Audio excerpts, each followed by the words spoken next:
guys, today I will talk about how can you enable light mode on your LingoDeer app. We will to figure out this solution or no, you can do that on your app.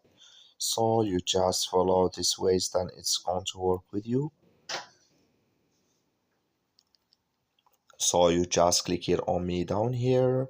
When you just click on it, it's going to take you to this list. It's going to show for you like this. Then you go down, just click here on settings here. When you just click on settings, it's going to take you to next step here. Then all you have to do now, just click here on mode. So then it's going to show for you a list like this here. You click on light, so then automatically it's going to change with you here to light mode like you see now. So that's all you have to do. That's all. Thank you for your watching. Don't forget to support us by liking, subscribe.